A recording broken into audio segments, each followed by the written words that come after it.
दोस्तों, आज पढ़ेंगे हम भारत की राज्य व्यवस्था के बारे में, जो कि उसकी ऐतिहासिक पृष्ठभूमि है।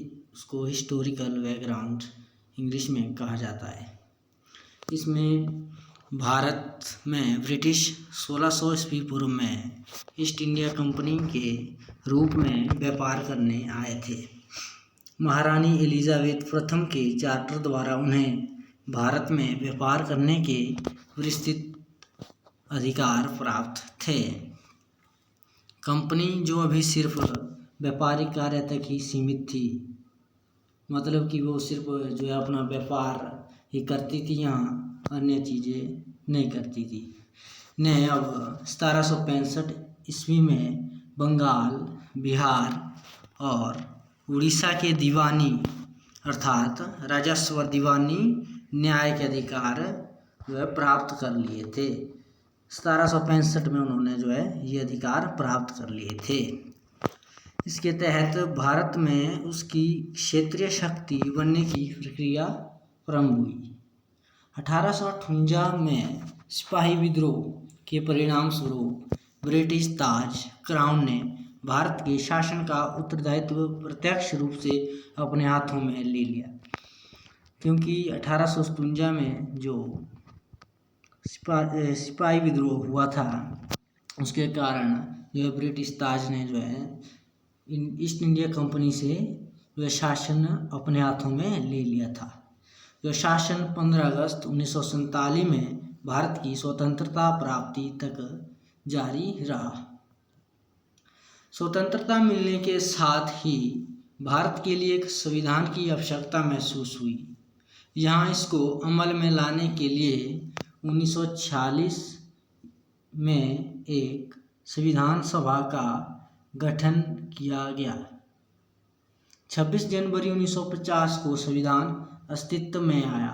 संविधान और राज्य व्यवस्था की विशेषताएं जो है ब्रिटिश शासन से ग्रहण की गई थी, तथापि ब्रिटिश शासन में कुछ घटनाएं ऐसी थी जिनके कारण ब्रिटिश शासन भारत में सरकार और प्रशासन की विधिक रूपरेखा निर्मित की गई। इन घटनाओं ने हमारे संविधान और राजतंत्र पर गहरा प्रभाव छोड़ा।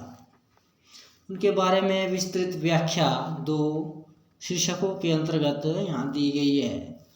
नंबर 1, कंपनी का शासन 1773 से 1858 तक, और जो दूसरा सम्राट का शासन 1858 से 1947 तक चला।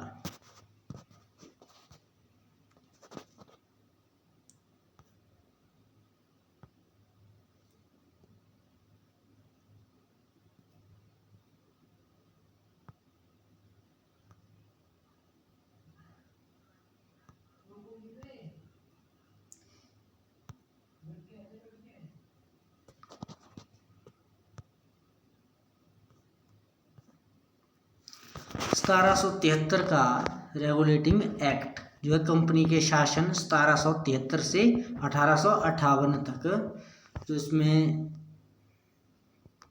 एक्ट दिए गए हैं। जो है इसमें पहला एक्ट आएगा 1773 का रेगुलेटिंग एक्ट। इस अधिनियम का अत्यधिक संवैधानिक महत्व था। इसका जो पहला पार्ट है उसको पढ़ेंगे हम। भारत में ईस्ट इंडिया कंपनी के कार्यों को नियमित और नियंत्रित करने की दिशा में ब्रिटिश शासन द्वारा उठाया गया यह पहला कदम था। इसमें जो है ईस्ट इंडिया कंपनी जो है भारत में जो है अपने कार्यों को नियमित करेगी। नंबर 2, इस अधिनियम द्वारा पहली बार कंपनी के प्रशासनिक और राजनीतिक कार्यों को मान्यता मिली एवं इस अधिनियम द्वारा भारत में केंद्रीय प्रशासन की नींव रखी गई।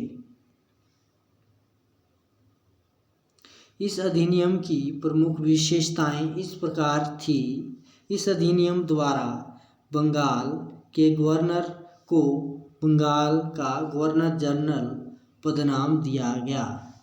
उसकी सहायता के लिए 4 सदस्य कार्यकारी परिषद का गठन किया गया जो कि उसकी सहायता करेंगे। उल्लेखनीय है कि ऐसे पहले governor general Lord Warren Hastings थे।